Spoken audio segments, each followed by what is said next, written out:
I would like to call this meeting of the Urbana City Council to order for a public hearing. Will the clerk please call the roll? Councilmember Brown? Here. Hazen? Here. Hersey? Here. Jacobson? Here. Miller? Here. Roberts? Wu? Here. Mayor Marlin? Here.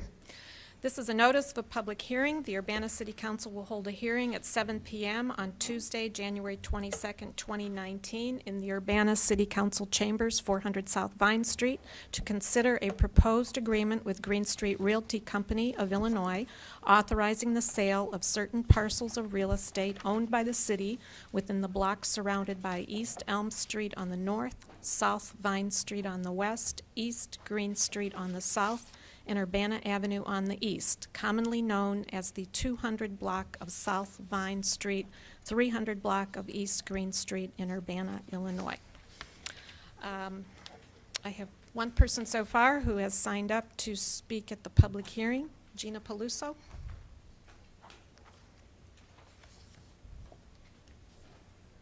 Good evening. Which side is better? Does it matter? Wherever there's a microphone. Okay. As long as the green light is on, you should be good. It's on. Hi, thanks everybody. My name's Gina Peluso and I live here in Urbana.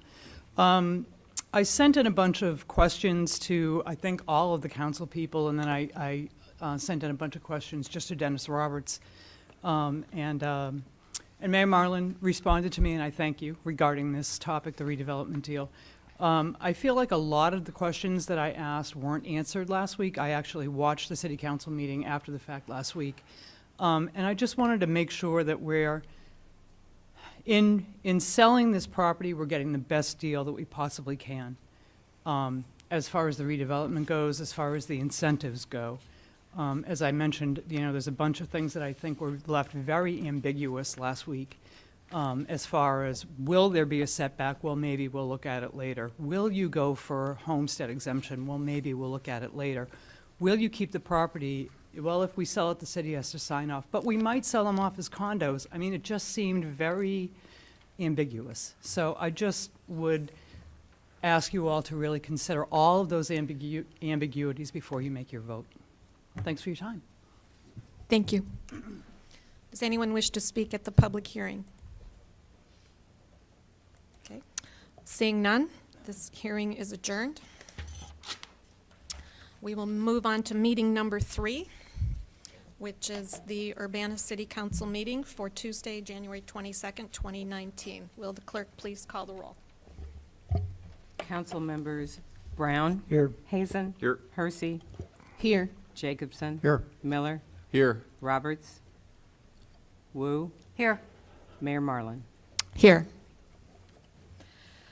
We have approval of minutes of the previous meeting. We have 4 meetings, January 7th, which was a public hearing, the January 7th joint meeting with the township, and the January 14th special meeting. Is there a motion for approval? So moved. I'll second. Moved by Jared, seconded by Dean. Any corrections? All those in favor, please say aye. Aye. All those opposed, same sign. Okay, that motion passes. Are there any additions to the agenda? Okay. Under public input, we'll be presenting the financial forecast for fiscal year 2020 through 2024. And give us 1 minute to put on a different hat.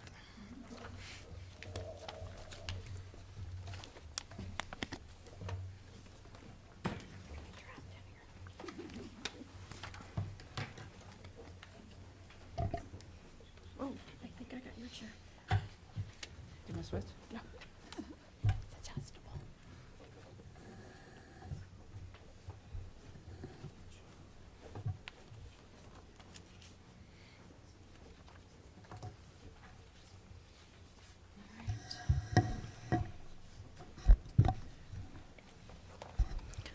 So I guess it's been a whole year, and here we are once more. So I'll give you a little quick background before we dive into it. The financial forecast is really the first step in our annual budget process. So this sort of sets the tone for the process that we're about to begin. It focuses on the general operating fund, and the general fund pays for most basic city services, so virtually all police and fire services and most public works services, as well as some others. And the purpose of this discussion tonight is really to evaluate the city's financial condition, and then we use that to make high-level decisions about how we're going to go through the budget process.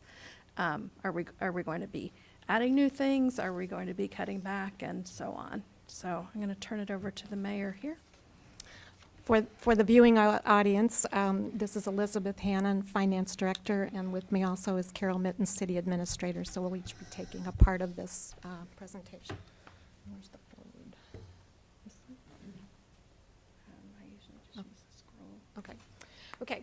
I'm going to start off by giving just a little bit retrospective of where we started. This is the third budget that I've been involved with. And I wanted to bring us up to date on as far as where we started in terms of some major milestones and the actions taken and where we're going from there. So we started, what looming over everything is the structural budget deficit and the need to systematically and intentionally address that. We're looking at about a $2 million correction over 3 years. We've taken some steps already to address that. The council has agreed to a council policy of keeping our recurring spending 98.5% of recurring revenue, which means we'll be spending, if all works well, slightly less than what we're taking in, and over time that will help us correct the deficit. It also gives us a little flexibility in case we have unanticipated expenses. We had about a $500,000 net budget reductions for this current fiscal year. We're looking at about the same for the next fiscal year. We began a couple of years ago with underfunded police and fire pensions. A decision had been made in previous years to reduce the amount of funding from what was recommended by actuaries to the minimum required by state law. This resulted in the fact that we began to fall behind. So we have a policy of aiming for 100% funding in 20 years, and we've begun down that road. We were also maintaining inadequate city reserves. We now are aiming with a goal to maintain the minimum, which is our financial policy in place, maintain a minimum of 15% of our operating budget as city reserves. This is about the lowest we really should, and many cities our size are maintaining higher reserves. And and particularly in this time of uncertainty at the state level and the federal level. Our Vehicle and Equipment Replacement Fund, or the VERF, is underfunded by about $2.7 million when you look out into the future. We're going to be financing some purchases, so we aren't requiring a cash payment up front, and that is going to help us get back on track with the VERF. We had also taken out 2 loans in previous years to pay the MetCAD fee. Those were being repaid over a 5-year payment period, and we'll have repaid the second loan in full at the end of this coming fiscal year, so we'll be all paid off. So while those loans allowed us to make some short-term adjustments in the budget, it took 5 years to pay those off. So we intend from here on out to pay our MetCAD fees in full each year. So where we stand, we're building a foundation for our future. It's a combination of continuing to reduce some spending, increasing revenue, and investing in people. And by that I mean we want to invest our resources strategically in our staff to make sure they have the tools, the education they need to do their job the very best they can. And we'll also want to be, in a broader sense, investing in the people of Urbana in terms of providing jobs and making sure people have opportunities to participate in our growth and development. So this year we are we're putting together service inventories. We're looking at services each department provides, and then departments are prioritizing those, and we'll be allocating resources based on those. We're going to be continuing our focus on economic development, producing job opportunities, growth of our tax base. Many of our major revenue sources depend either on our population or tax base, and we fell behind over the last 10 to 12 years in both categories, and we are making a concerted effort to catch up. We'll be also looking at new revenue options or increasing our current revenue options. We haven't identified those yet, but that's going to be part of what we'll be looking at in this year's budget as well. What we can be proud of is we've maintained a stable city property tax rate for years, and we will continue to do so. And we're carrying minimal debt compared to most other cities. So that gives us a great deal of flexibility and options as we're looking at potentially financing major infrastructure projects in the future. This year, while this presentation is focused on mainly on financial issues, I think it's important to talk about them in the context of everything else we've done this year, and it's been a very, very busy and productive year. We've had transitions in most of our major leadership positions. Carol Mitten came on as city administrator in June. Our fire chief retired in the spring, and we have the new fire chief hired. Our police chief retired in August, and we appointed, or you approved appointment of an interim police chief. We're currently searching for a public works director. Bill Gray retired in October, and you named community development services director in June as well. So well, about every department except finance has changed this year, and we're looking forward to a stable year next year. But each one of these transitions represents an enormous investment of time and effort, in some cases money, for filling these positions, and that's also important in the context here. Planning initiatives. We are undergoing several major planning initiatives. First of all, we've engaged a firm to conduct a facilities master plan. That'll take place over 2 years. The first part of that, the first phase of that, involves conditional assessment of all the buildings. The team has already been here. They've gone through all the buildings, so we should be getting a report on that first phase very shortly. They were very efficient. Second phase is looking at is a programming needs assessment, where it involves, again, visiting, talking with staff, seeing how people work together, doing a lot more input from people. And then the third phase is a master plan, and an actual master plan. That will help us make decisions about use of resources, people, and that sort of thing in the future. We also have to update our stormwater master plan. The last time that was done was in the early 1980s, and a whole lot has changed, including climate. So not only are we looking at infrastructure and needs, but also how to manage stormwater given the changes we're seeing in weather patterns and that sort of thing. So this is long overdue.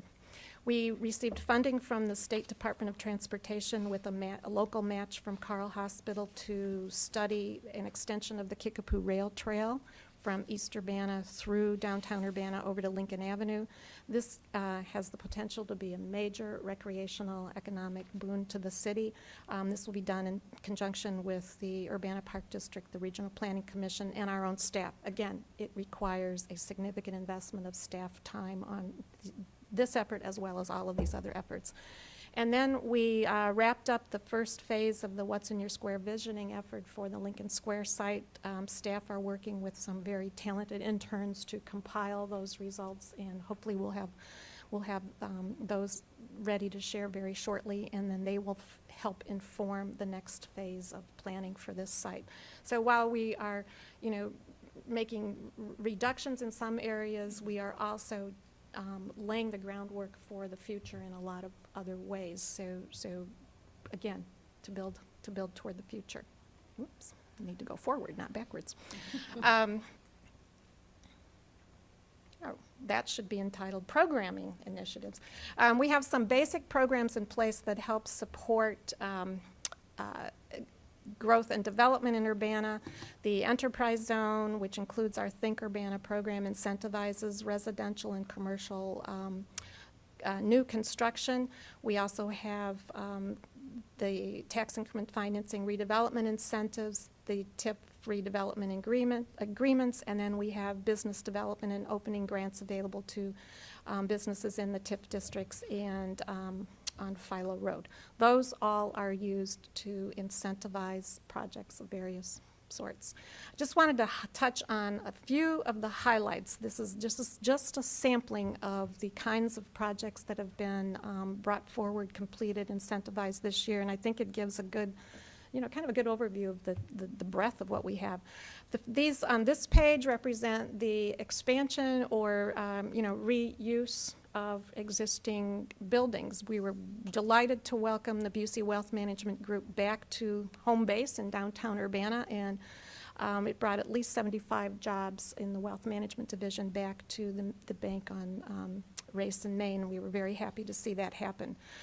Chateau Normand is a wonderful historic preservation effort which renovated a former sorority into, I think it's 18 or 19 1, 2, and 3 bedroom, just amazing apartments, which really preserved the exterior and a lot of the interior architectural elements of the building.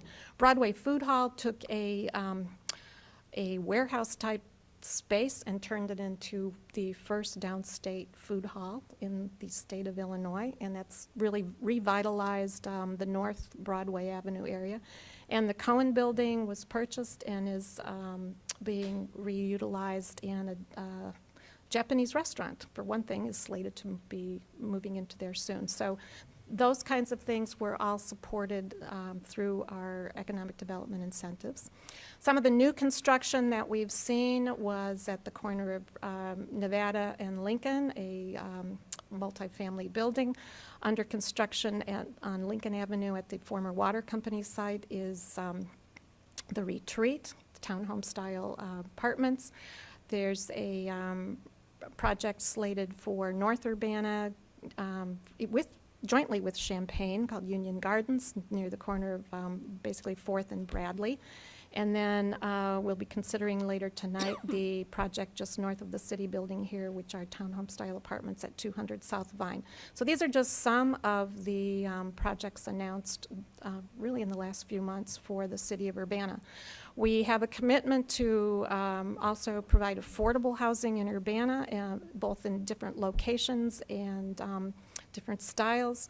The project that was announced recently that was very exciting is the Urbana Arts Center for our downtown. It's with Brinshore Development. This is a 4-story, 44-unit apartment building that includes work-live studios. It's affordable housing. There will be public performance and gathering space, and the first tiny home neighborhood in the Champaign-Urbana community. They'll be applying for low-income tax credits this year. Probably we'll hear later toward the end of the year, and we'll see how that goes. Champaign County Housing Authority also has plans to build a 24-unit apartment building on Colorado Avenue, targeting seniors and persons with disabilities. The Housing Authority is also going to be developing the site on Learman Avenue that was the home of the former Urbana townhomes. That will also be affordable housing. And then TWG is in the process of renovating, I believe it's around 130 units on Aspen Court in East Urbana. The most recent project that was announced is by Rail Development Corporation at the corner of Lincoln Avenue and University Avenue for extended stay hotel rooms, multifamily apartments, and a few townhomes south of Clark Street. So this project will stretch from University on the north to the half of the block south of Clark Street. Also supporting all these projects is some of the infrastructure around them. Probably the biggest, most noticeable project underway now is the MCOR project, which is a multi-year project in conjunction with Champaign, the University of Illinois, the Mass Transit District, and the City of Urbana.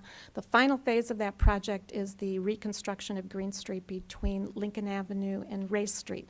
This means that Green Street will become the main connection between campus and our downtown, and it will completely transform the appearance and function of that street. The Kickapoo Rail Trail is another important concept or part of our commitment to connectivity. Not only will it extend the rail trail that goes east eventually to the Danville area, but it also, as it moves through Urbana, will connect a lot of neighborhoods across the city, and the university, and eventually, hopefully extends west through Champaign. So it's a good way to connect our community by bike and walking and as a recreational trail. We are going to be University Avenue. The Department of Transportation intends to spend close to $8 million to improve University Avenue from Wright Street on the west to Maple Street on the east, I believe. This will be resurfacing. It will address sidewalks. It'll address traffic lights, crosswalks, and a lot of it is geared toward improving safety for pedestrians and vehicles on this street. And that's increasingly important as we see more residential development along University Avenue. So that's a really timely improvement and much needed, and it will completely transform the appearance of that street as well. And slated this year in our capital improvement plan are resurfacing on Lincoln Avenue from Green Street north, and my personal favorite, Springfield Avenue from Gregory on the west to, I believe it's Kohler, approximately on the east. And this is probably the most teeth-chattering section of street we have right now. So that is slated for resurfacing as well. So it'll be a smoother ride in Urbana, hopefully later this year. Other good news and this is just a smattering of the openings and expansions we experienced in Urbana. A&R Mechanical, which is a long-time Urbana business, had over $1 million, well, I'm not going to put a price, I can't remember the price exactly, but greatly expanded their enterprise. JX Enterprises Peterbilt will be locating up where the Hanford Inn was, on North 45. Plastic Container Corporation, Roanoke Concrete, both have expanded or built up on the North Lincoln Avenue area. The Poison Control Center, which has been located in Sunnycrest for many, many years, the National Poison Control Center with the ASPCA, has expanded, and it's one of those businesses that a lot of people don't know exist in Urbana, but they are a huge presence in the Sunnycrest Mall and have been for many years, and we're very happy that they're there. And you can bring your pet to work there, so it's a great place to work. And our small business and development grants, which range from $1,000 to $3,000, have spurred the growth and creation of dozens of small businesses, and we're seeing those in places like the CoLab, the Collider workspace, and increasingly in the IMC. So small businesses get counseling through the SBD, Small Business Development Center, or other places, and then are eligible for, and if they meet other criteria, they're eligible for these small business grants. And we recently expanded some opportunities along Philo Road. So that has led to the opening of, actually the creation of dozens of new businesses this past year. Lastly, another internal focus has been improving the efficiency with which we do our work. The biggest citywide effort has been the adoption of a completely new financial software system. So we've moved from, I would say, like the Stone Age to the 21st century in that our data's in the cloud, it's much more secure, and we've adopted an entirely new financial software system. And Elizabeth and her team led the effort on that, and with the support of IT, and really every department was involved, so that was a huge accomplishment. Community development is adopting the use of another software, Citizen Serve. You can now also pay your rental registration online, and Public Works has is using Lucity, which allows work orders and that sort of thing to go electronic as well. So we're getting away from paper-based filing systems to computer-based record keeping and that sort of thing. And all of which are long-term necessary to improve efficiency. Short-term, it meant an enormous input of staff time and effort to make this happen, but it happened. So there we are. And I'll turn it back to Elizabeth. I probably should have titled this slide disclaimer, because that's really what it is. So I need you to understand that I don't have a crystal ball in my office. I can't really predict the future. There's many factors that affect our financial path that are just simply beyond our control. So for this forecast, what you really need to pay attention to are trends. That's much more important than the details. Just kind of focus on the big picture. What we really want to do is use this to determine a general strategy. And our goal is really to make some corrections and tweaks in our budget to keep us on the right path.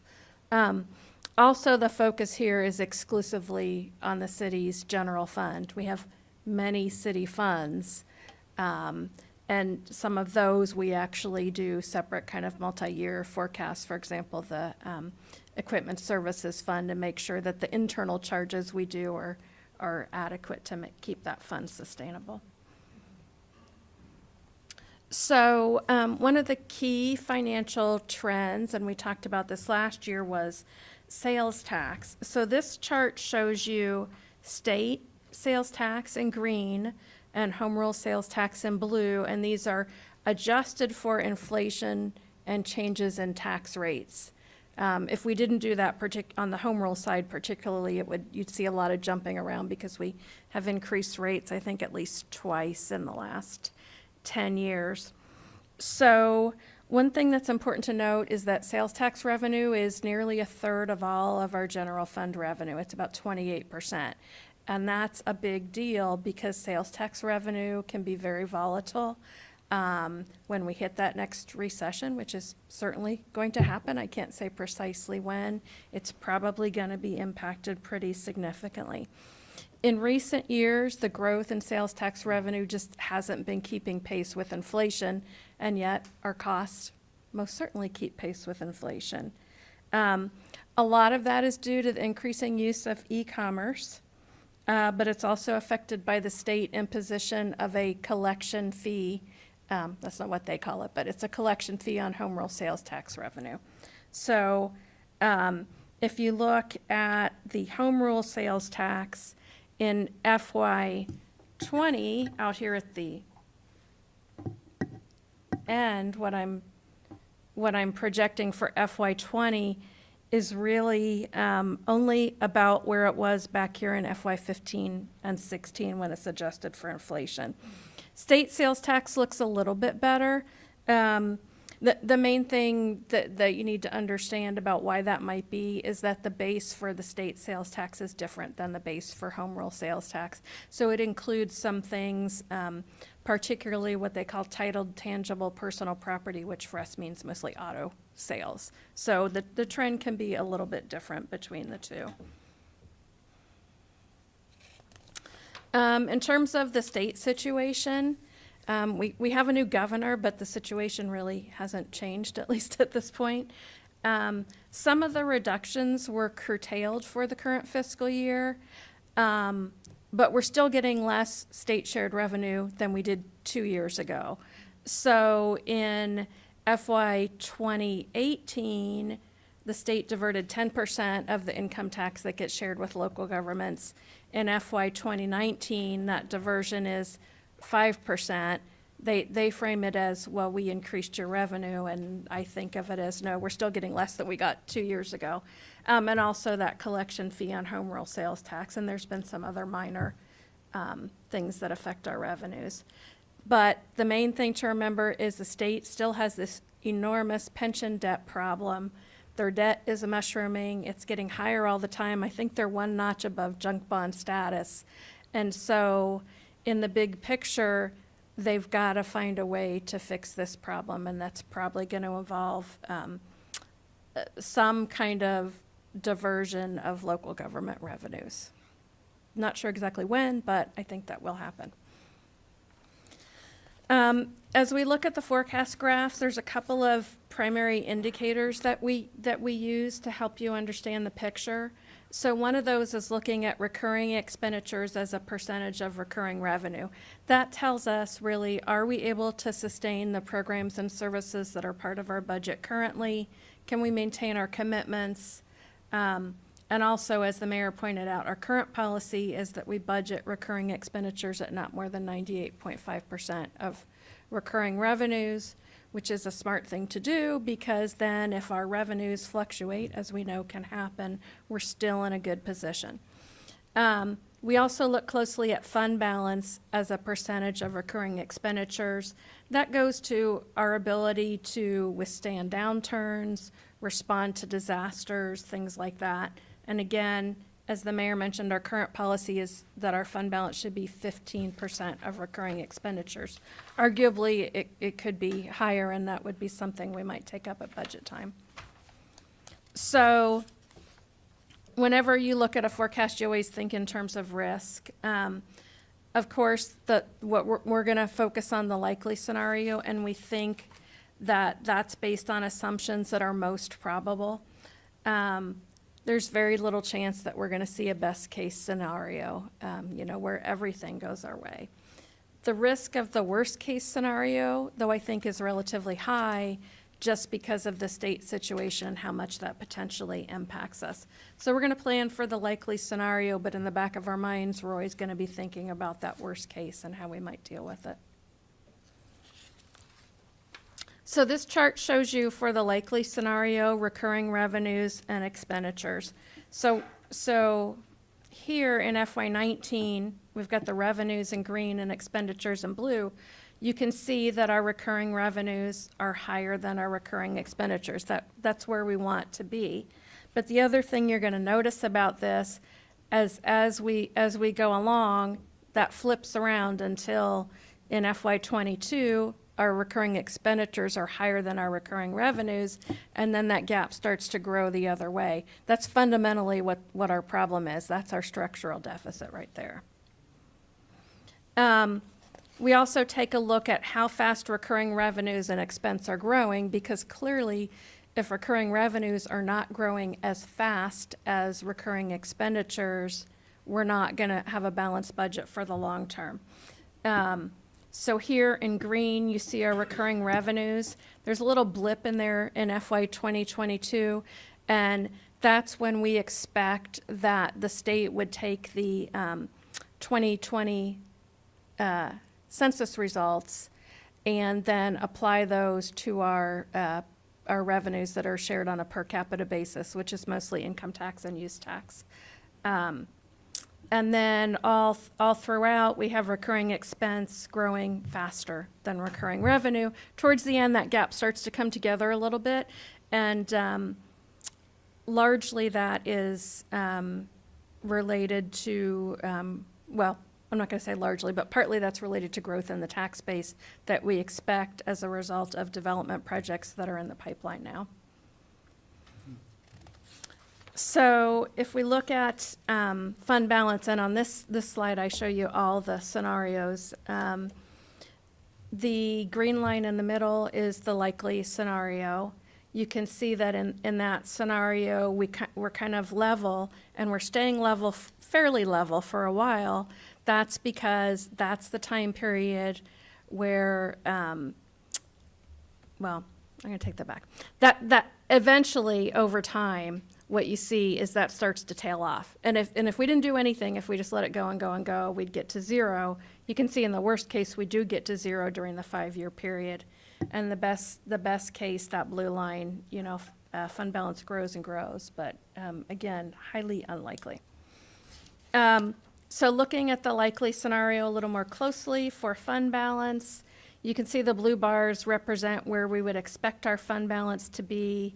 The white line is our policy of 15% of recurring expenditures, And again, that tails off by the end and starts to decline. And that decline, if we ran this out further, would continue.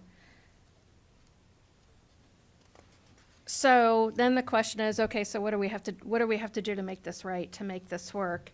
And so I ran some simulations where I said, okay, if we adjust revenues and expenditures, here's what we can expect.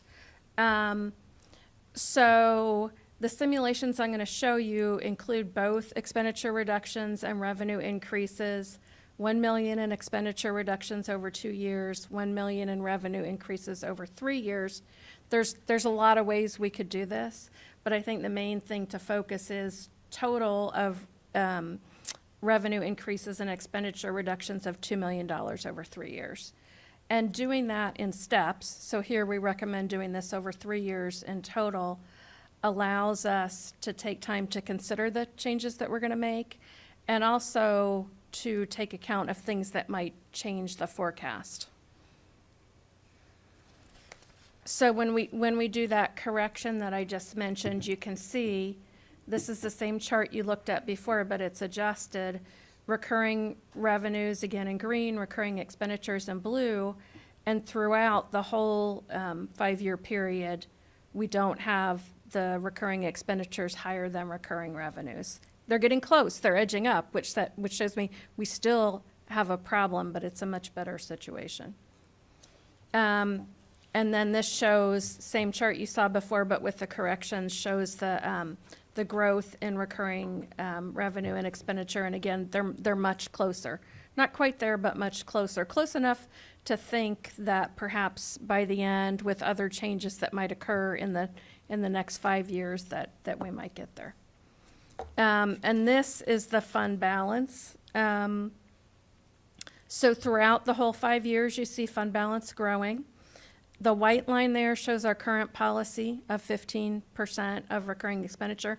The dotted line I put on there just to show you 25%, which is, as the mayor said, probably a more typical level for a community of our size. And that does seem to be achievable. And in fact, our fund balance even grows beyond that. Clearly, we wouldn't just continue to let the fund balance build and build and build. We have many, many needs, and it would be perfectly appropriate to take some of that money and use it for one-time expenditures like capital improvements.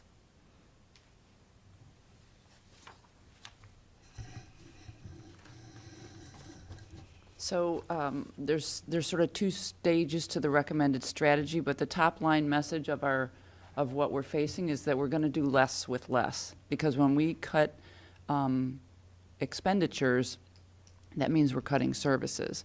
So, and as the mayor said when she was talking about where we stand today, the Foundation for the Future has 3 components. We reduce spending, we increase revenues, and we invest in our people.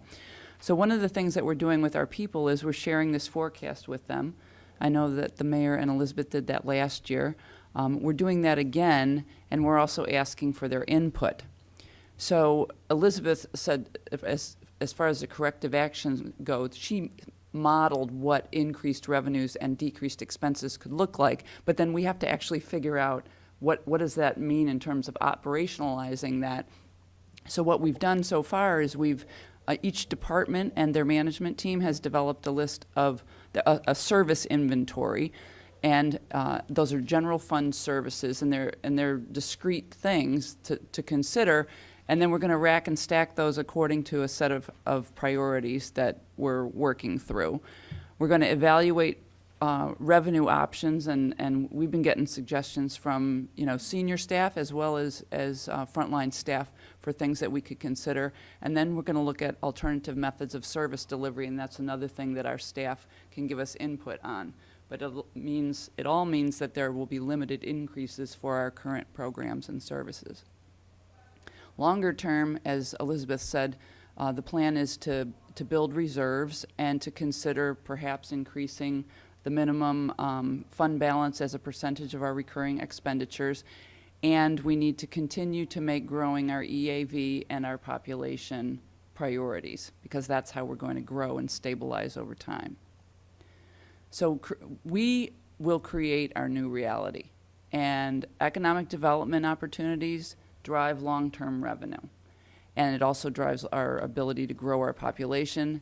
And this focus on financial stability, which in the short term is difficult, but it will serve us well in the future. And it's providing an opportunity for some very candid conversations with our staff, but it gives them a chance to buy into what's happening and help them also participate in creating our new reality. So we'd be happy to answer any questions that you have.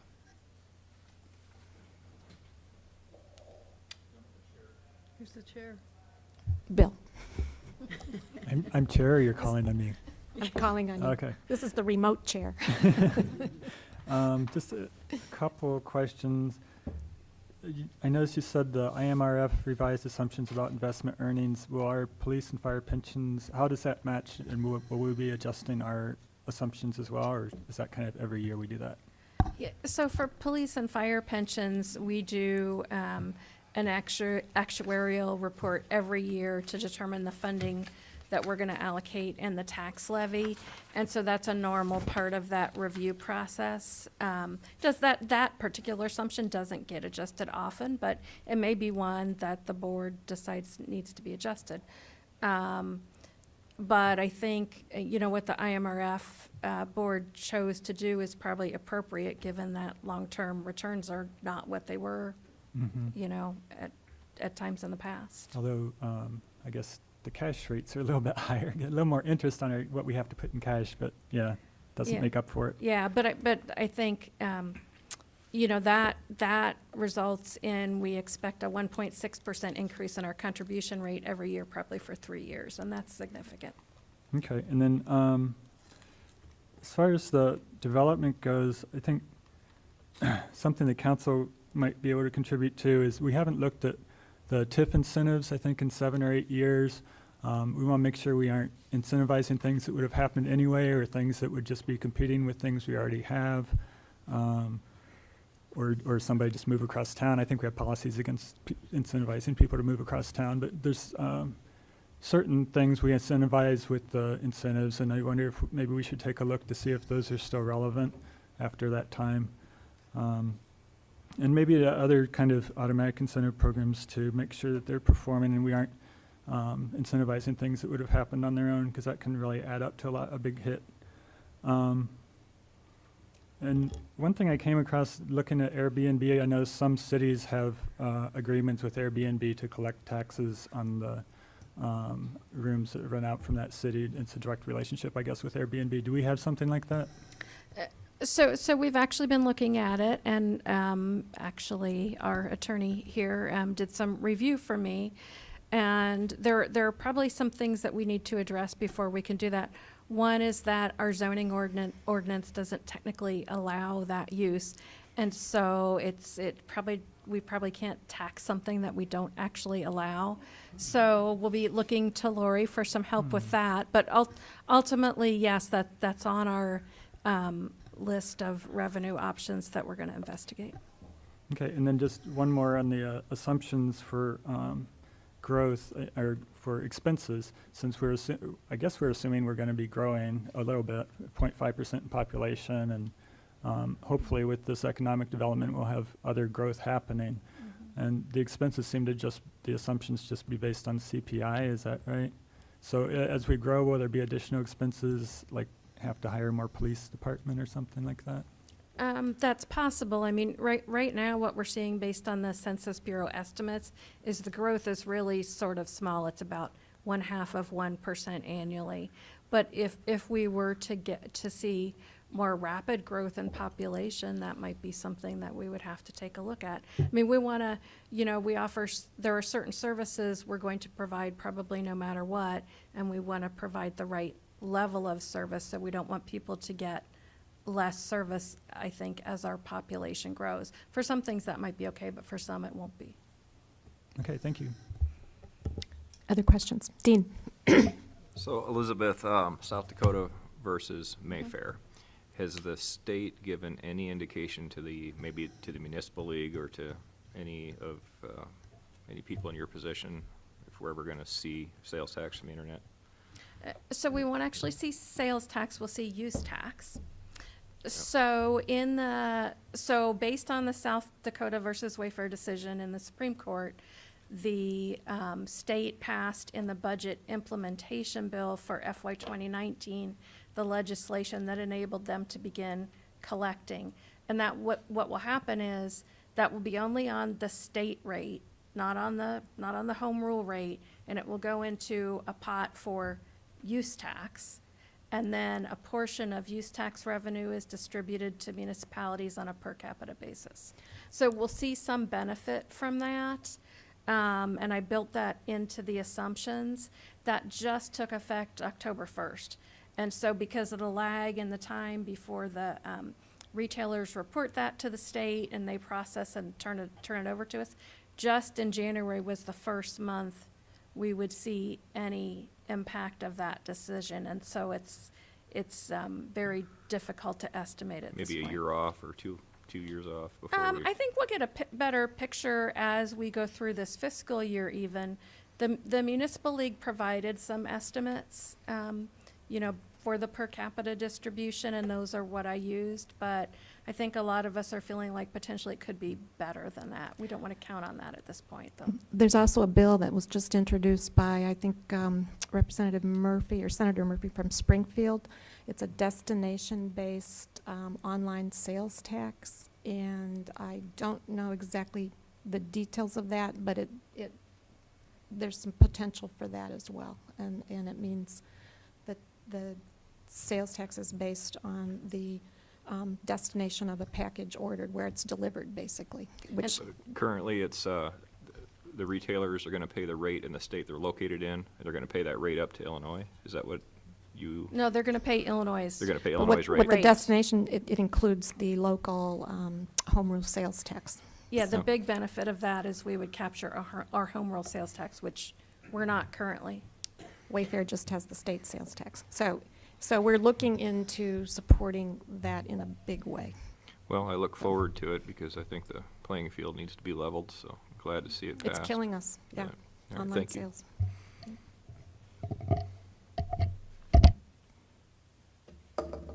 Eric? Yeah.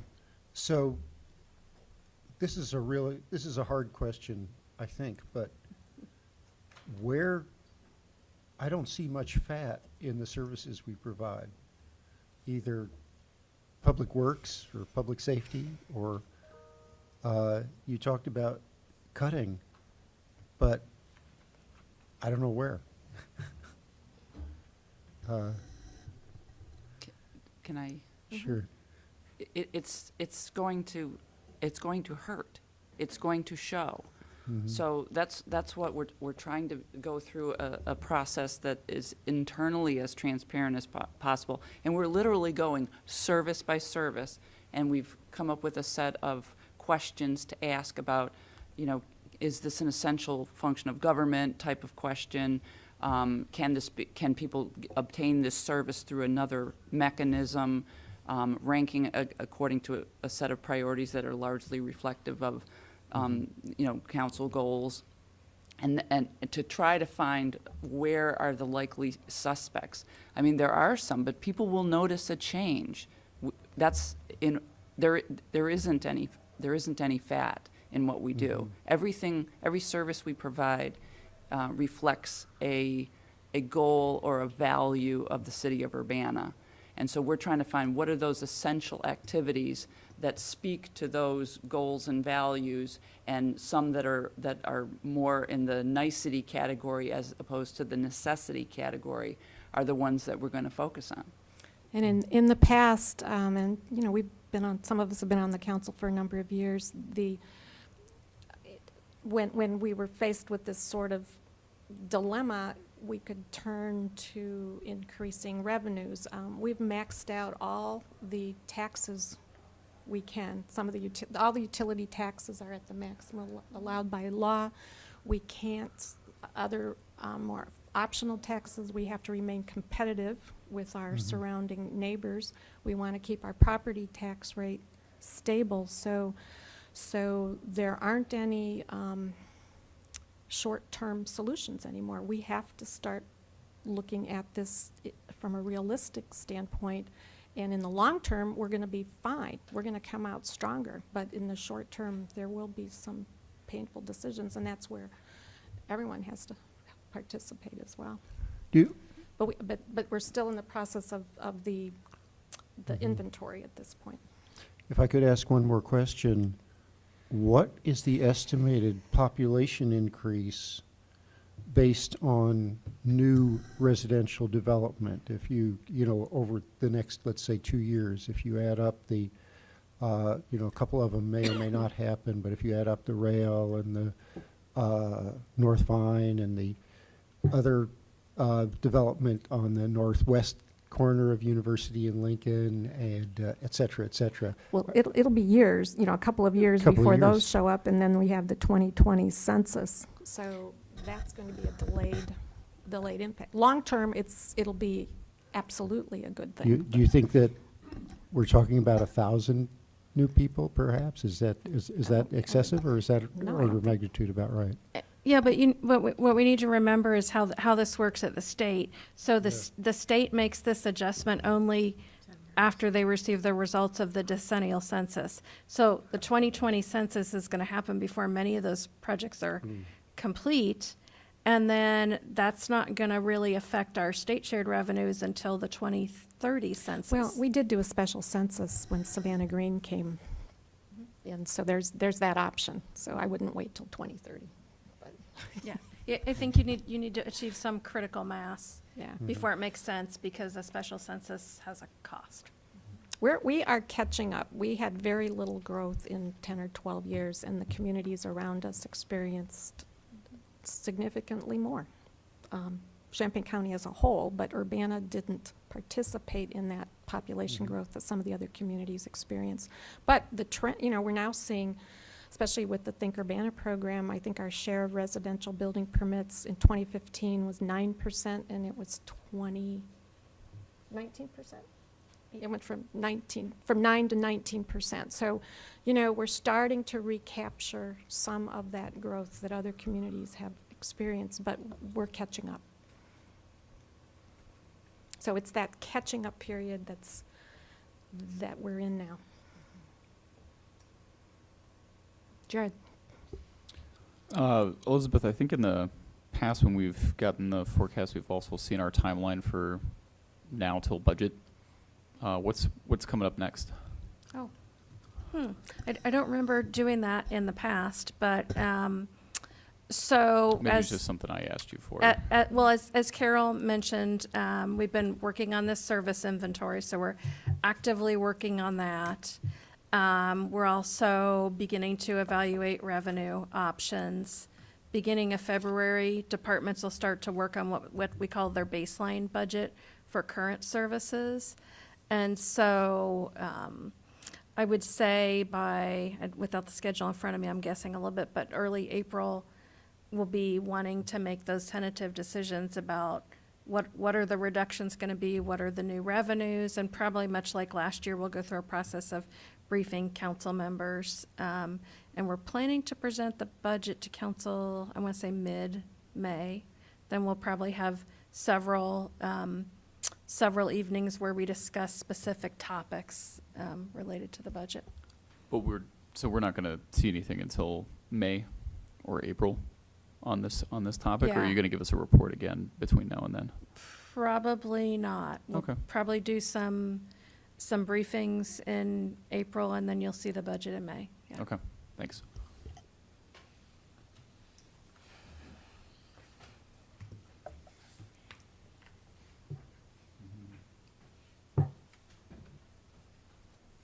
This is going to be fine. Thank you very much. Thank you. Okay, This was Coach. online, right? Yeah. If people want to get a copy of the financial forecast, it's included in the council packet for tonight's meeting, so it's available online.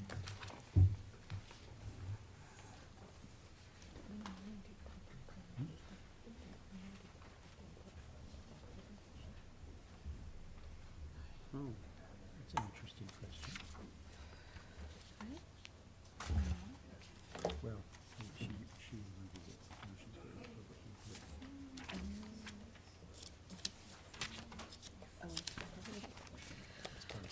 Okay, we'll continue with public input. Let's see, Gina Peluso on the redevelopment of 200 Vine Street.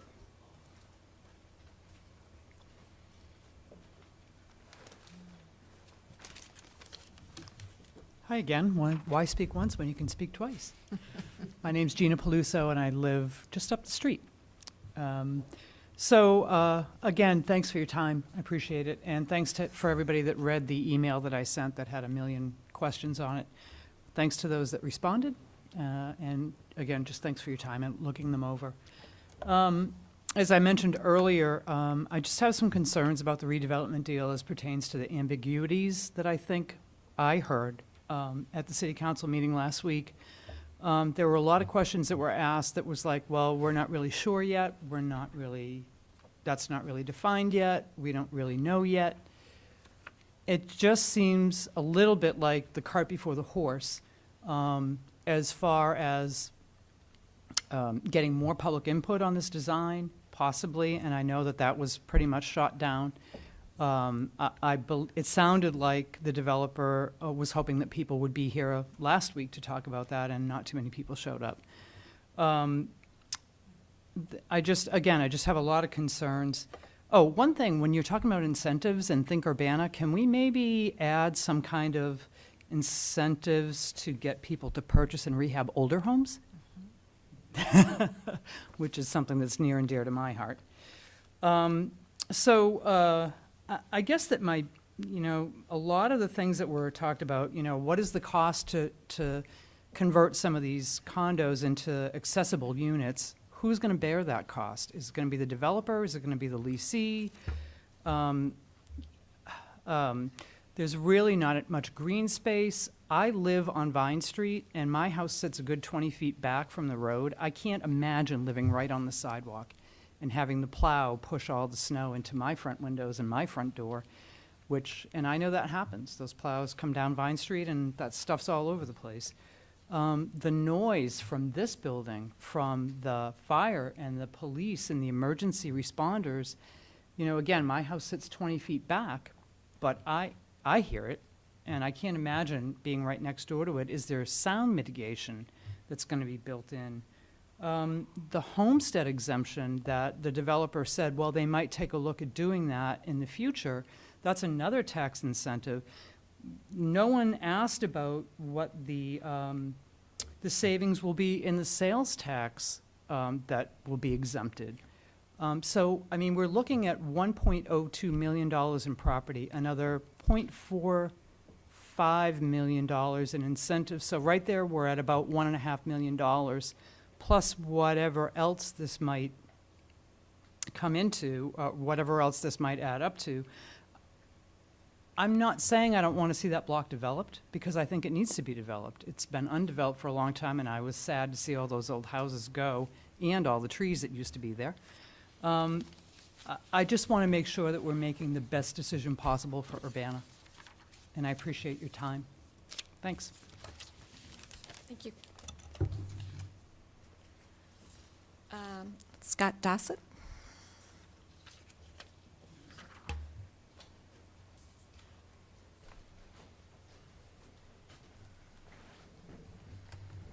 Hello, everyone. Happy New Year. I haven't seen most of you, I think, in 2019. And I certainly haven't seen Sharice Hersey, so I wanted to welcome you to the council. Whether you're related to her or not, if you have as productive and as fun and rewarding time as Betty Hersey did up at King School, where I volunteered a bit when my wife taught up there, then you'll have a good time here, and so I hope all of that comes true. Thank you. Before I get started on the Vine thing, and I've just got a couple of comments for that, one of the costs for letting me sit while you did the financial forecast is I thought of other things to say to you during public input. But I did want to thank everyone for the efforts of the city, and particularly Mayor Marlin, regarding the Martin Luther King celebrations through the weekend and the ones that were going on. I was real proud in the activity that we were able to contribute from the start of the event at Vineyard on Friday to the events at Cranard and the things that were happening out through the weekend. And I think anyone who saw Reverend, I believe, Flieger, yeah, thank you for the help there, knows that there are still many things that we need to move forward with in terms of the way we reckon ourselves, to the recognize in ourselves and in our culture the continued inequities that we have. And I wanted to mention to you quickly something that I did of the third week of last month. You may or may not know that the members of the Civilian Police Review Board here in Urbana all belong to something called NACOL. It's the National Association for the Civilian Oversight of Law Enforcement. And I did a webinar with them last month that was kind of just a description of a Denver, Colorado program called Bridging the Gap. And I'm quoting from one of their web pages. It seeks to proactively improve relationships between youth and law enforcement in Denver by educating youth on their rights and responsibilities when in contact with law enforcement, and educating officers on key aspects of adolescent development and de-escalation techniques when contacting youth. And so I'll be sending y'all a URL to hit their webpage. This is something they're kind of rolling out on the road in Colorado, but I really thought it was worthwhile. You know, some of the pictures of the kids kind of meeting with the cops and kind of developing some core understandings about where everybody was really, to me, pretty refreshing and pretty hopeful. So that's something that we could try to do more in our city. So anyway, on to 1000 South Vine. I want to signal a real appreciation to Green Street Realty regarding flexibility on their design. I think they responded to the HUNA, Historic East Urbana Neighborhood Association, criticism that we provided in probably as reasonable and functional as they could, given their realities of design and profit. And I really want to thank community development staff and council work, you know, to make this thing move forward. I appreciate Gina's discussion and the questions she had, and it kind of made me wish I had got that email, but I didn't. The big issues that remain to me, beyond the ones that you guys will face vis-a-vis, you know, maybe some of the design stuff and of course, the big questions about money. It does pain me to think we're giving away $1.5 million in deferring property taxes for 5 years, at least partially. But the big issues that remain to me have continued to be the integration into the neighborhood. So, you know, how is this going to affect that half-block fringe or so past Urbana Avenue, and critical safety concern about crossing Vine Street. I live on East High Street, just about a block away from here, and it gets to be a madhouse here, especially when you have things like emergency vehicle response and that kind of thing. So I'm really hoping that in the medium-term planning, you can look at traffic calming or pedestrian assistance across Vine Street. I'm afraid there is an accident waiting to happen there. And that is my sole biggest concern about this development moving forward. So again, thank you very much. Thank you all very much for what you do. Ms. Hersey, welcome to the council, and Thank you. Happy New Year, everyone. Happy New Year. Thanks, Scott. Next up, Steve Beckett.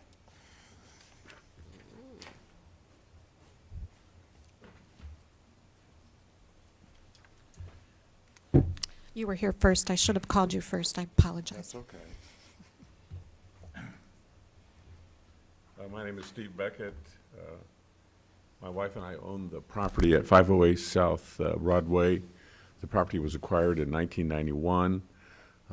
For those who are not familiar with the history of the property, that actually was at that corner where these the ordinance 2019-01-009, 504 South Broadway, At that corner, that was Judge Weber's house.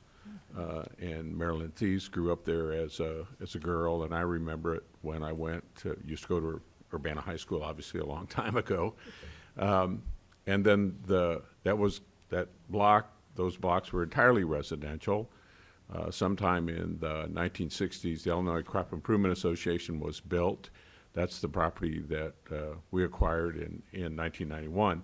From 1991 to the present, it's been a professional building. It's always housed a law office. It currently has Beckett Law Office. And Broadway at that location, of course, on the other side of the street, the PNC Bank, I can't remember what it was, I think it was First National before, but became PNC, and it has professional offices as well. We've always tried to be good neighbors. We really like Market at the Square. We have a parking lot on the east side of our building, which we readily make available as overflow parking for people who come to Market at the Square, which obviously is very, very popular. We're all of us Urbanites are very, very proud of it. I support the rezoning of these two parcels to make them consistent with 508 South Broadway. I was president at the Plan Commission. I did express concern about the other parcel, which I understood has been withdrawn, and I think that's good. So I support the rezoning. I reluctantly, or that's where I'm going. I cautiously support the development plan. I'm hoping that the use of the Arts Center and the teeny houses is consistent with other businesses right there in the area. And I appreciate what city staff did. I appreciate the opportunity to have input, and I hope you'll support it.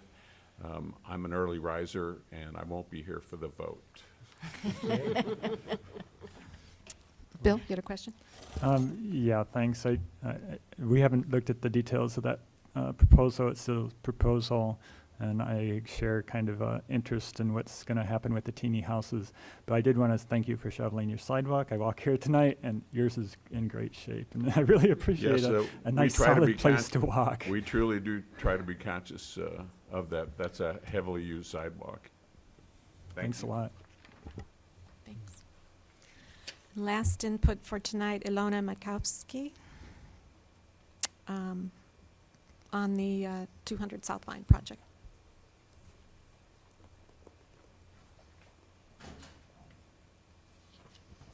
Good evening. Good evening. I'm Ilona Markovsky. I live at 507 East Green Street, very close to the proposed Green Street realty development. I'm here tonight to speak in opposition to this development, and I will just read my statement in the interest of time. Although I appreciate the fact that the original design was replaced, unfortunately the new one is not any better, but simply another bad design. I will be speaking from an urban design viewpoint, which is what my interest is.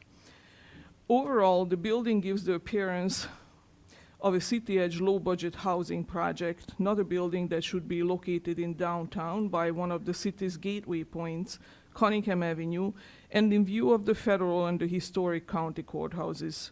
What I do see as problematic with this building in this particular location is that in the very center of the what do I see as a problem with this building in the very center of the historic downtown of Urbana? The most visible and overwhelming large problem is the design of the walls, which appear fort or prison-like, reminiscent of Babylonian fortification walls. The bricks are depressingly dark, and the use of siding, not only for the interior courtyard, but also for large areas of the exterior walls, make the building look cheap. The windows are flat, dark holes in the walls without any definition, another cheap feature.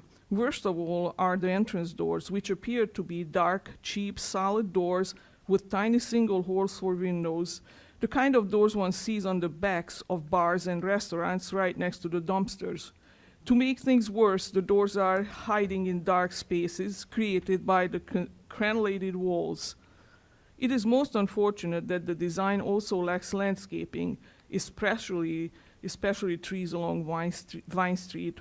which would not only make the streetscape more pleasant and compatible with the existing landscaping of Tree City Urbana, but would at least cover the unsightliness of the building.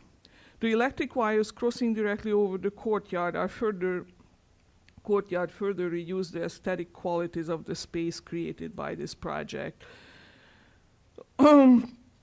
I believe that there is not really a single redeeming feature about this design that would merit its placement in the location it is designed for, and the exceptionally generous financial help the city is offering to the developer. Urbana not having done any new construction in downtown in the last 20 years, this project could be the start of a new trend designed to correct the many architectural and landscape mistakes made in the last 50 years in Urbana, which had rendered the city into a place of disconnected, uninviting spaces and the city with no character, unable to attract people and businesses. Unfortunately, the proposed project is definitely not the kind of development that will solve these spatial and social problems in Urbana, or even one that I would be proud to show to visitors. Just two recent and very nice examples of real downtown development near the local courthouse may be seen on Google Map at 310 South Street and 415 Columbia Street in the nearby city of Lafayette, Indiana, where they clearly understood the difference between a downtown development and a low-budget city edge development. Ideally, I would like to see a completely different, elegant downtown building and landscaping at this place, but at this point this seems quite unlikely. Alternatively, if the developer would simply transplant the design of his new building at Lincoln and Nevada Streets, save for the terrible front doors there too, we would already be 100% better off. Could something like that happen? Short of that, please use lighter, more reddish bricks that match the federal and county courthouses instead of the brown bricks. Use brick throughout, at least the exterior walls. Define the windows, and most definitely install real front doors. With respect to landscaping, hide the overhead electric wires underground and leave larger setbacks all around for trees, flowers, and grass. Finally, I would like to ask, is this really the best development the city can imagine for this central and prominent place in downtown? Is this the image we want to project of this city? Is this the design that will re-energize downtown and attract new people and businesses, which we so much desire? Please do not sell the city short.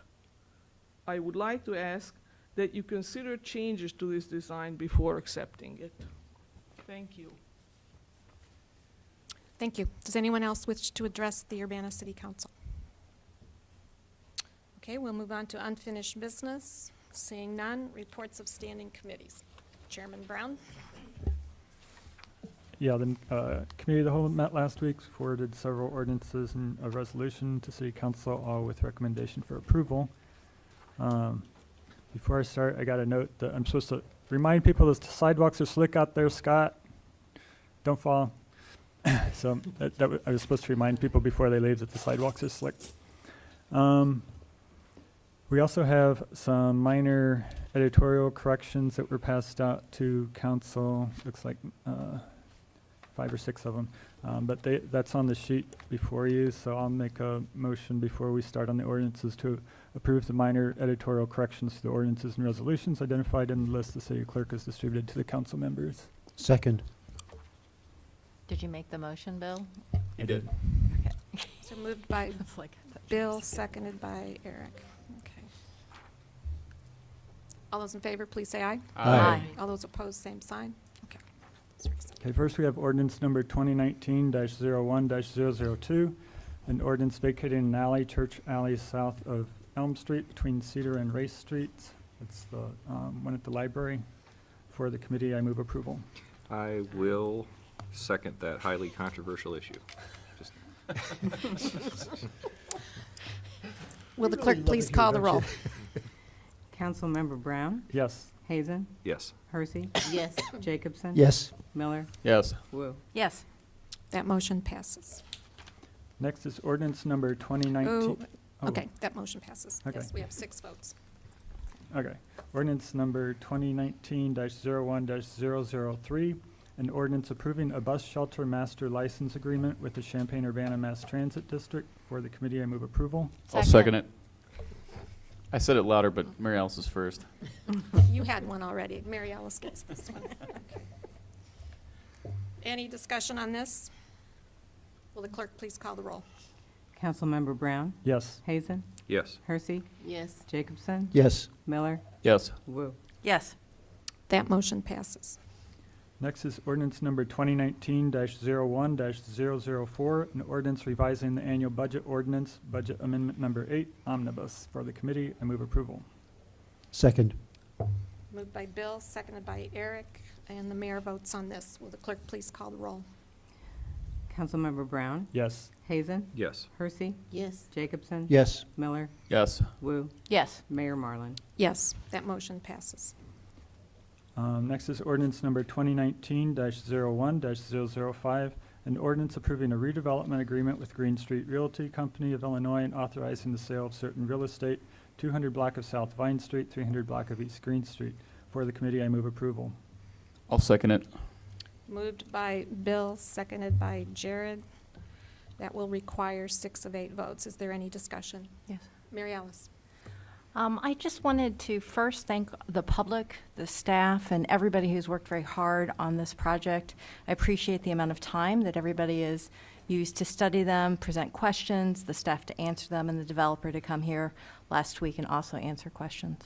Last week, I had a number of questions that I felt quite satisfied that were answered by the developer. Specifically, I was concerned about the city's interest financially being covered. In regards to the contract that we had in front of us, Jim answered several questions, as did Chris and as did Brandon, so thank you very much for that. There's been a lot of conversation about the setback, and I just wanted to have a couple of different items that I wanted people to think about.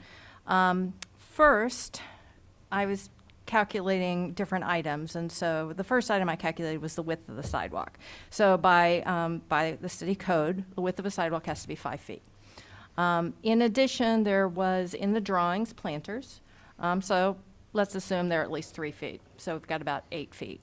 I went outside during break to see how far our building is set back, which is on the exact building. And by measurement of my shoes, I measured 5 feet from the sidewalk. Generally speaking, when we look at the design overlay districts, we look at the block face. And we try and make sure that the buildings that are going to be adjacent on both sides of the block are very similar in terms of setback. So considering that our city setback is approximately 5 feet from the sidewalk, and considering that we will have planters in addition to the sidewalk, it's very similar. And last but not least, I would like to encourage the developer to work with the city arborist to figure out some good plantings, perhaps small trees that could be planted there to buffer the building.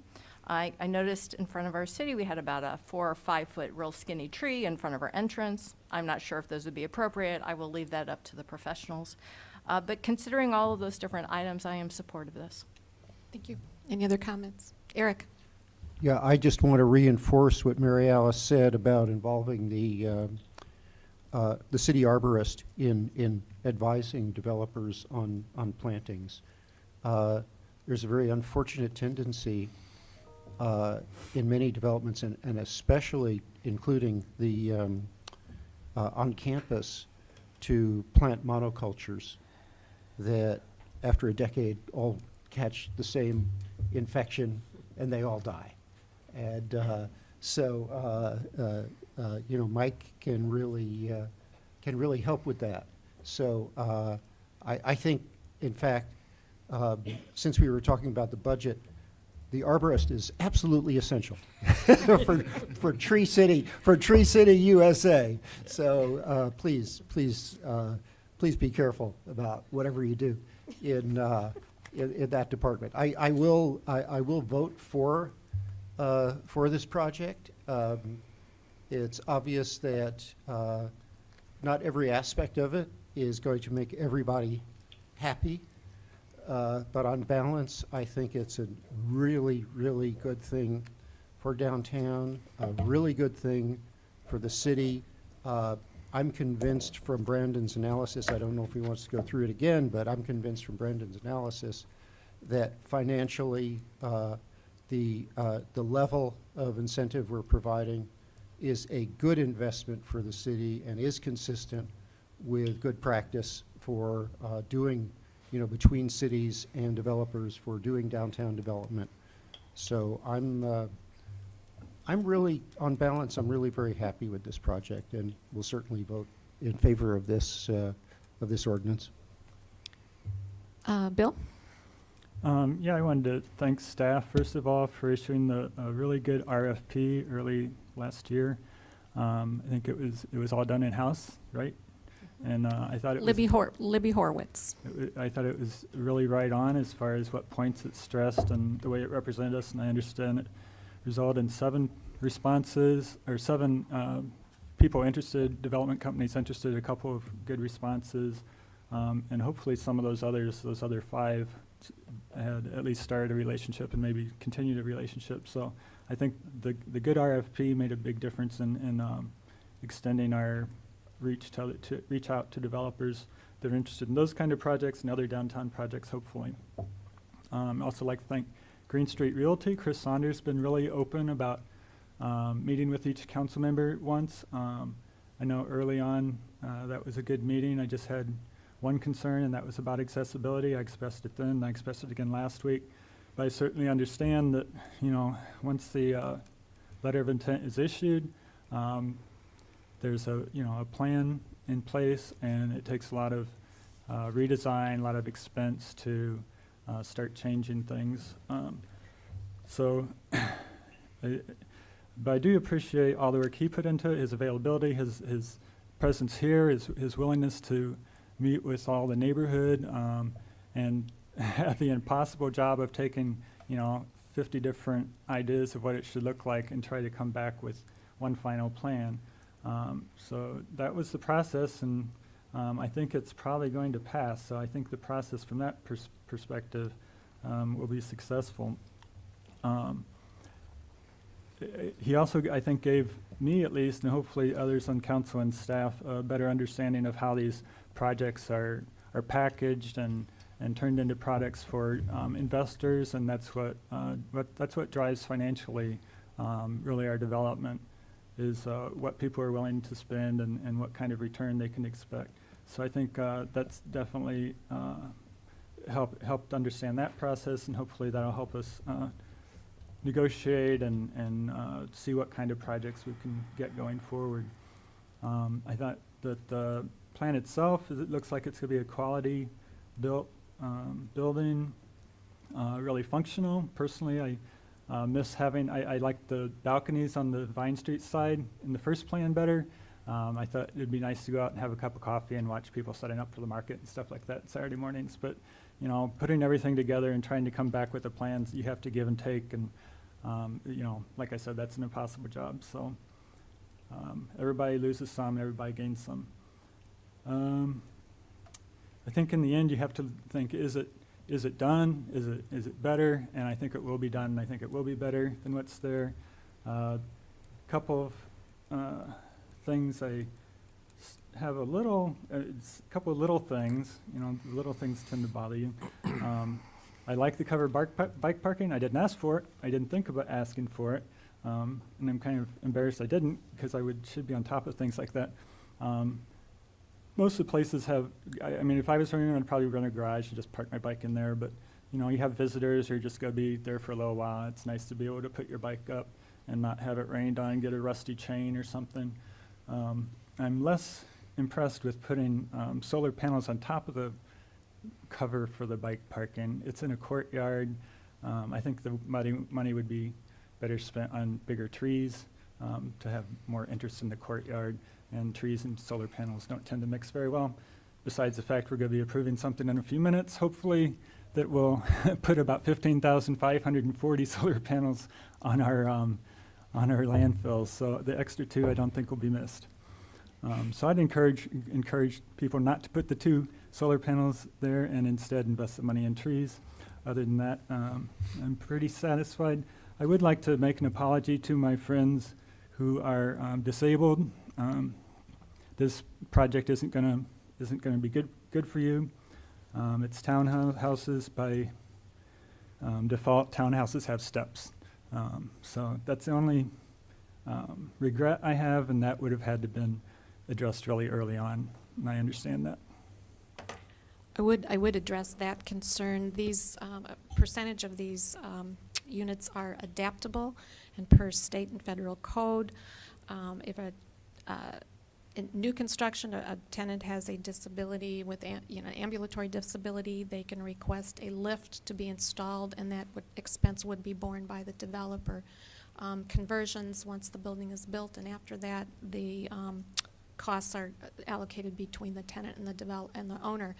The city has community development block grant funds that are available to assist with conversions to accommodate disabilities if tenants meet certain income criteria. So these units are adaptable, and they also are visitable per Urbana City Code. So while they do have stairs, they can be outfitted with lifts to accommodate mobility issues, as well as can be adapted to accommodate other disabilities as well.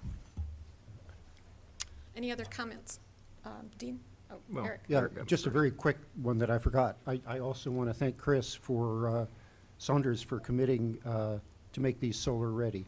And I hope that's going to be a precedent in a variety of our developments when we're Tree City, and so there are a lot of places we can't do solar, but in developments like this, making these solar ready during construction is a step towards really doing a good job in that direction. Thanks. Jared? I know we've got a lot to go over, so I'll just try and keep it brief. I wanted to echo Eric's comments that and assure the public and those who are watching who will read about this tomorrow that I'm also absolutely convinced that this is the best move the city can make, considering all the things that we would have to consider on these things, the city's goals going forward, our financial forecast, our financial outlook in general. And it's always a fine line, and I want to assure everyone that we all spent a lot of time discussing this, taking it into as much consideration as we really could, and I'm convinced that it is the right decision, and it will ultimately be a big step into moving us forward and providing us with a lot more opportunities to see new development and exciting developments, and ones hopefully that Bill will all make sure we're all aware of, asking for and looking for the things of the less advantageous in our communities. So I'm supporting this. Dean? Well, I won't take very long. I just want to thank the city staff also and the mayor for all your hours and working on this. And I know it's been difficult to put it all together and try to make everybody happy. I'm very excited about the project, and I think it's going to be a key in the revitalization of downtown and getting the local economy moving. So thank you. Sharice? No. Okay. I almost feel compelled to say something. You don't 'cause have to. everybody else did. You don't have to if you don't want to. But I just got here. It's okay. I'll wrap this up by following up. Thank you to everyone, especially the staff, and to Green Street Realty for taking a chance on this site. It does represent the first construction in downtown Urbana in over 13 years, and this project is bigger than just the 42 townhomes that are going to be built over here. It represents a turning point in our relationship with local development community, and it paves the way for other exciting changes in our community, not just downtown, but throughout our community. There's a lot hinging on this particular project, and I appreciate the effort that went into it. So with that, will the clerk please call the roll? Councilmember Brown, Yes. Hazen, Yes. Percy. Yes. Jacobson. Yes. Miller, Yes. Wu, Yes. Mayor Marlin. Yes. That motion passes. Bill? Next is ordinance number 2019-01-006, an ordinance approving and authorizing a second amendment to the new Lincoln Square parking agreement. For the committee, I move approval. Second. Sorry, my mic wasn't on. Should I do it again? Read it again. Okay, sorry, my mic wasn't on. Ordinance number 2019-01-006, an ordinance approving and authorizing a second amendment to the new Lincoln Square parking agreement. For the committee, I move approval. Second. Moved by Bill, seconded by Mary Alice. Any discussion? Will the clerk please call the roll? Councilmember Brown, Yes. Hazen, Yes. Hersey, Yes. Jacobson. Yes. Miller, Yes. Wu. Yes. That motion passes. Next is resolution number 2019-01-001R, resolution approving an intergovernmental agreement, National Integrated Ballistic Information Network Equipment. For the committee, I move approval. Second. Moved by Bill, seconded by Eric. All those, do we need, all those in favor, or do we need a roll call? Roll call. Roll. It's roll Roll call call. everything. Roll call? Okay. Councilmembers Brown, Yes. Hazen, Yes. Hersey, Yes. Jacobson. Yes. Miller, Yes. Wu. Yes. That motion passes. And finally, ordinance number 2019-01-007, an ordinance amending Urbana City Code Chapter 3, Section 3-43, increasing number of Class BB liquor licenses for Analog Urbana LLC, doing business as Analog Urbana, 129 North Race Street, Urbana. For the committee, I move approval. I'll second. Oh, Dean. Was that Dean? Okay. All right. Will the clerk please call the roll? Councilmember Brown, Yes. Hazen, Yes. Hersey, Yes. Jacobson. Yes. Miller, Yes. Wu. Yes. That motion passes. And they didn't start getting rushed. A special thank you to Urbana City Council members for all your thoughtful consideration of these projects.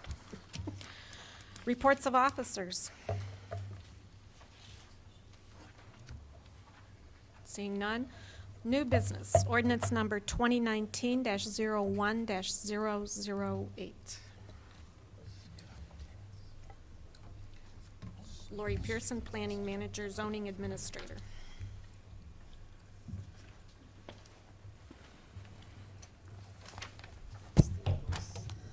This is the first of 3 planning items this evening, so give me just a moment. Make sure your mic's on. Okay, so this first ordinance is for the solar energy system that City Council approved the lease for the landfill back in December of last year. So this is the special use permit to allow the use at this location. So it'd be the same operations that you learned about during the lease discussion. This is just for the use. So it did go to Plan Commission at their January 10th meeting, unanimous recommendation for approval with 2 conditions. The standard condition about being consistent with the plan, and the second condition to set the maximum height at 15 feet, just in case there needs to be change out over the years, even though right now it's just estimated to be 8 feet. So staff would also recommend approval of this item. And is the proper motion approval of the item with conditions? It's in the ordinance, so It's in just the approval of ordinance, the okay. ordinance. Is there a motion? We'll get this on the floor and then discuss. Mary Alice. I'll move approval of ordinance, planning case 2365 SU 18. I'm not sure what else I'm supposed to say on that one. Just looking at it. At 901 North Smith Road, the City of Urbana, plan case 2365 SU 18. And it's ordinance 2019-01-008. I'll second. It's not on here, that's Bill seconds it. It's not on? It's not on the Not on the memo. document. It's on the agenda. Oh, it's on the agenda. Yeah, It's I'm on the sorry. agenda. Okay, Yes. good. And do we have a second? I'll second. Let's Bill get that. Okay. You'll get Seconded. that. Discussion. Questions we'll start with questions for Lori and then discussion. Bill. Okay, so I'm excited about this project too. It currently is a landfill, closed landfill, and that's a special use in agriculture too, right? Also? the landfill itself. Yeah. I'll need to check. At some point, part of this was rezoned in order to make the landfill more consistent with zoning. Okay, so it's kind of like we'll have two special uses there, because it's still a landfill. It's got a lot of garbage in there. I found this PowerPoint's kind of interesting. I should send it out. From one of our former Public Works people that did a presentation on the landfill and for some meeting, and it's like 70 or 80 feet deep with packed garbage from the 70s and 80s, which I'm kind of attached to because those were my college years and I went to school here. So I know there's a lot of stuff. I know some of the stuff that's in there. So recycling wasn't as big back then. But you know, sweat socks. and like it's 30 feet below ground, 30 or 40 feet above ground, a couple feet of soil on top of that. So this is still a major thing there, and potential problems exist with it for many more decades, probably. They were getting better by that point as far as what you could put in there. So you weren't supposed to put motor oil and stuff like that in there.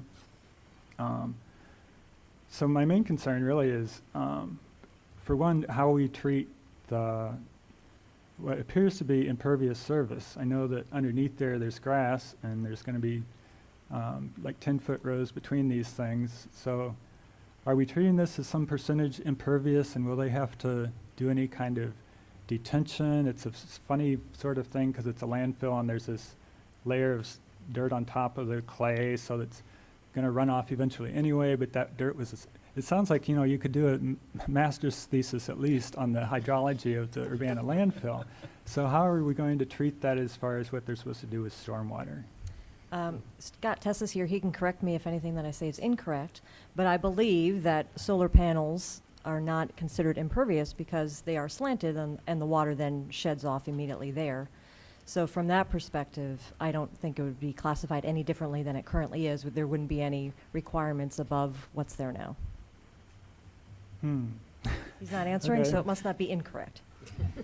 I mean, from my perspective, it seems like it will be drier underneath the panels and wetter in between, and it's a little bit of slope, so there could be increased runoff. I guess they have some experience putting these on other brown fields. I don't know if there's anything quite like this. I found one they did in California, Riverside, I think, but they get a lot less rain than we do. They get about a quarter of the rain we do here. So I guess my main concern is, what's going to happen there. I know in our lease agreement we have some special language about controlling erosion on the site itself, but when you have increased runoff, it runs off, and then it still has greater speed once you get away from the site, and there can be gully erosion, stuff like that, farther away from the site. So I guess, that's my main concern. I hope we can get this project through. It's really exciting. I just wonder, how much we need to pay attention to that. Well, we do need to pay attention to maintaining soil stabilization on the landfill. There are many closed landfills around the country similar to ours that have solar installations on them presently. The developer will be responsible for maintaining vegetation and ground cover. Public Works already does inspections at the landfill to maintain ground cover and repair any erosion that occurs, and it happens from time to time. And so we will continue that practice. Okay. And that you can't think of any sort of special conditions we should put on it as far as creating greater runoff downstream. And since we aren't quite sure, I don't think, whether this is increasing impervious area. I mean, a parking lot runs off if it's slanted. So, it's impervious. If it's going to be drier underneath there, it has some impact. So I wonder if we should research, what other cities are doing. I don't know, this is pretty unique. So I don't know. You don't have any insights, I guess, either. The amount of the site that's going to be covered is small. Certainly the rain will hit panels and then run off, so it'll be concentrated, I suppose, into areas between all the panels.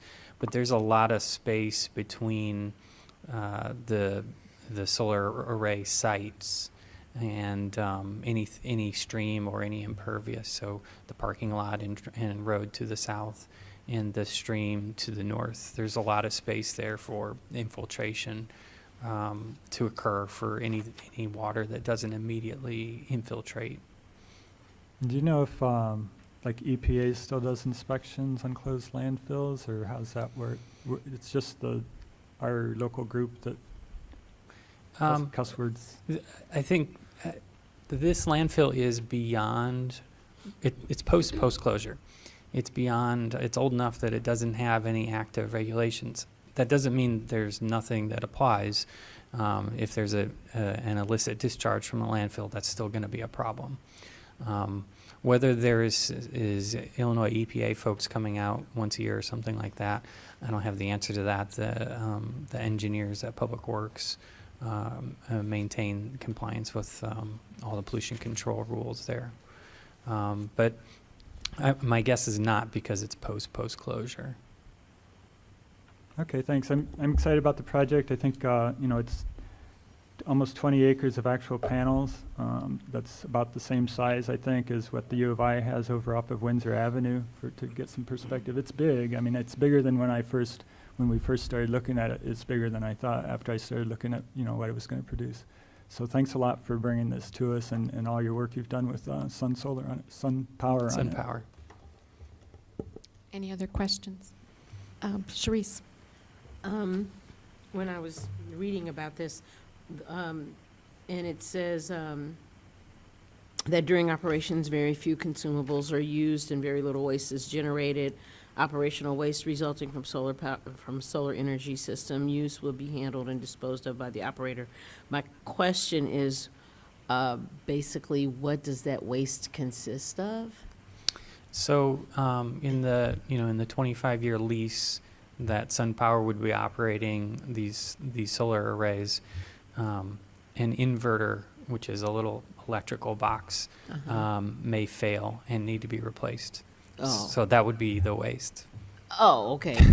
Because I'm like, is there something in the water? Yeah, there's not much else. Okay. Okay. Any other questions? It's been moved by Mary Alice, seconded by Bill. Will the clerk please call the roll? Councilmember Brown? Yes. Oh, I'm sorry, we have one textual amendment that we need to include in this, and that would be text reading, "This ordinance is hereby passed by the affirmative vote, the ayes and nays being called, of a majority of the members of the council of the city of Urbana, Illinois, at a meeting of said council." So, Okay. we passed it on. Oh, we passed it on. Yeah, we passed it earlier, Oh, I too. see. So that's Okay. we can pass it again, but No, we've already done it. We don't need it. Okay. Strike that. We double passed it. Go ahead. Will the clerk please call the roll? like it so much. Councilmember Brown? yes. Hazen? Yes. Hersey? Yes. Jacobson? Yes. Miller? Yes. Wu? Yes. That motion passes. Next is ordinance 2019-01-009, an ordinance amending Urbana zoning map, rezoning 502, 504 South Broadway Avenue to B4 Central Business District, Plan Case 2354M18. Is there a motion? I'll move that we pass ordinance number 2019-01-009, an ordinance amending the Urbana zoning map, rezoning 502 and 504 South Broadway Avenue to B4. I'll second it. I'm going to let Sharice second. Okay. Sorry, I'm just I second it. put you off. Moved by Jared, seconded by Sharice. Let her get one. All right. Presentation by Lori. Thank you. So as the public speaker, Mr. Beckett, mentioned earlier, this ordinance only includes these two parcels that are currently zoned R6, so the brown ones here. And the request is to rezone it to B4, which would be consistent with the zoning immediately to the east, to the west, and to the north. That's the Central Business District zoning. That is consistent with the comprehensive plan designation of central business, and it would help enable the redevelopment for the Affordable Housing and Arts Center. Technical questions for Lori. I didn't point out, I'm sorry, the Plan Commission vote was a unanimous recommendation for approval for these two parcels. Thank you. Questions for Lori? Discussion? I have a question. Yes. I know. So I'm just curious, this central business district is Lincoln Square, right? Mhm. Why are there streets under there?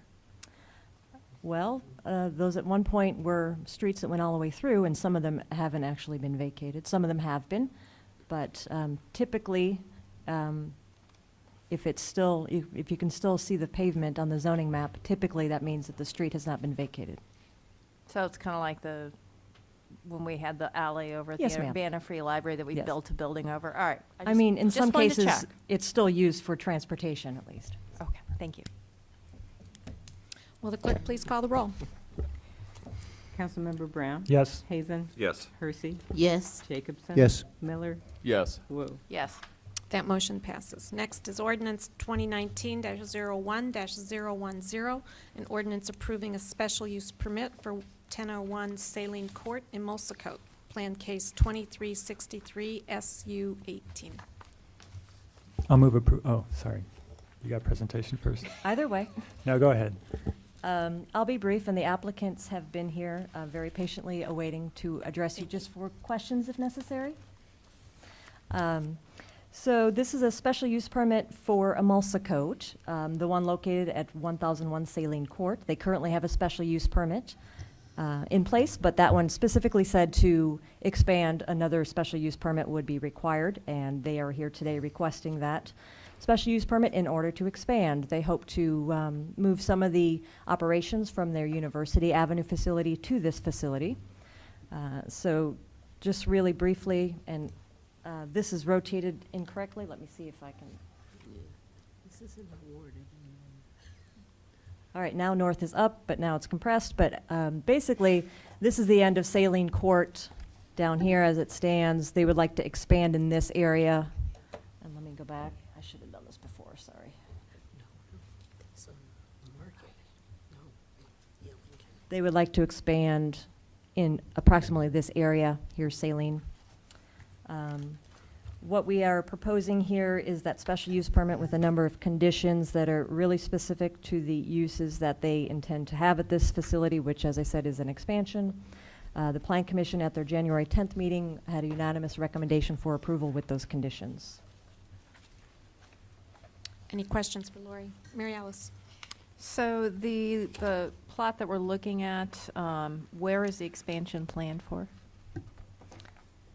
Approximately here and into this site. Okay, so I'm just trying to figure out, there is one single-family home right to the east of that property. If I blow it up, it looks like, but maybe it's not.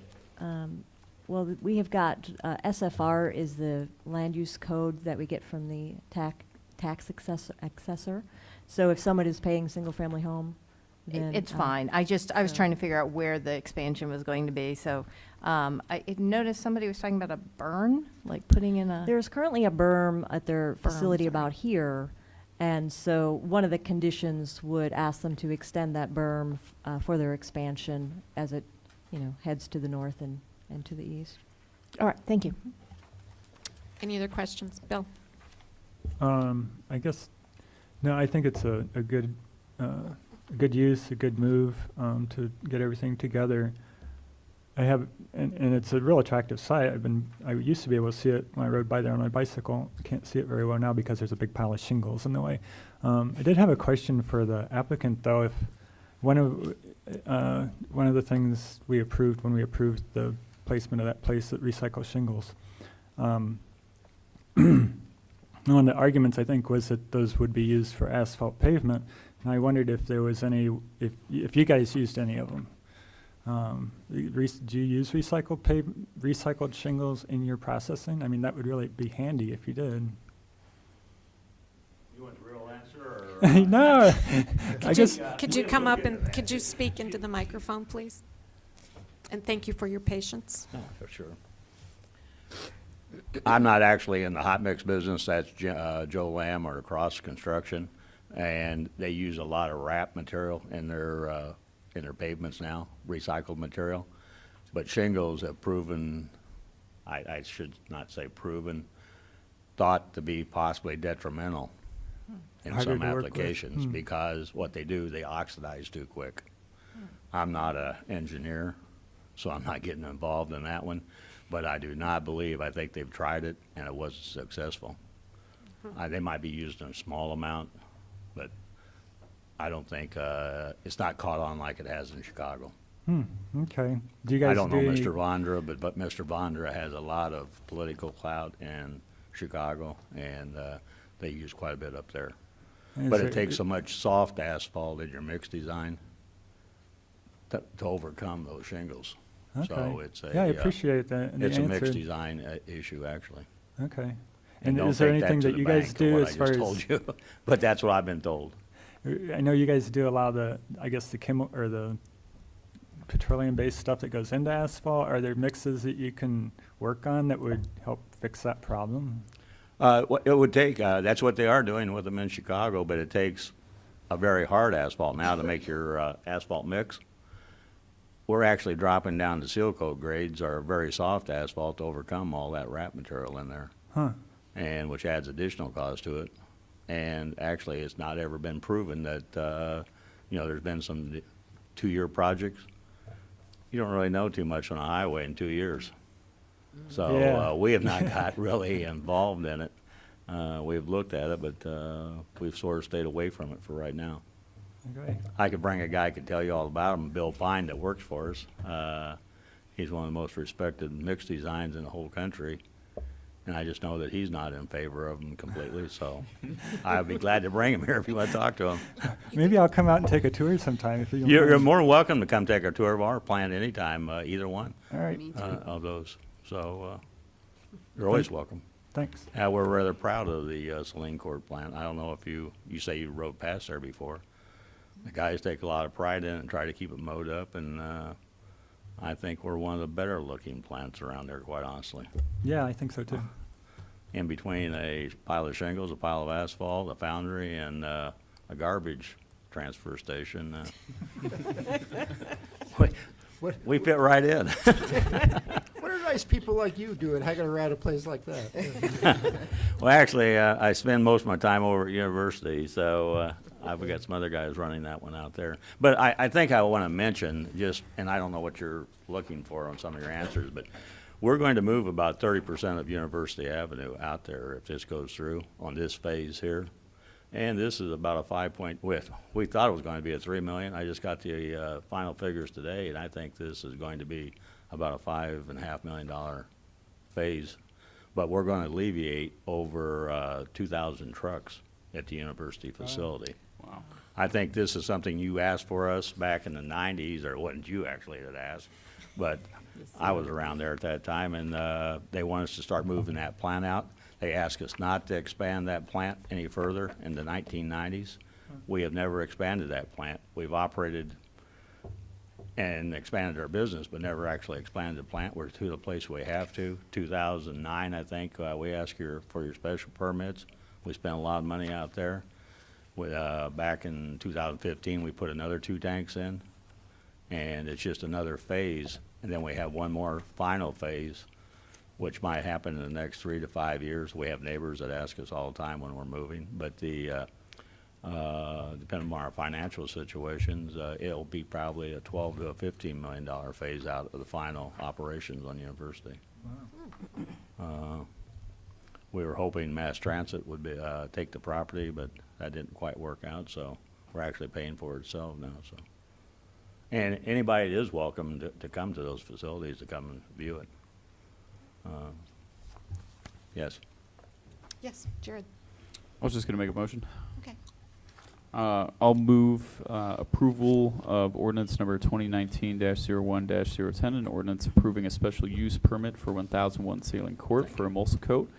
Came from Plan Case 2363 SU18, and I'm going to move that for approval with the conditions that were approved by the Plan Commission and concurred upon by staff. Second.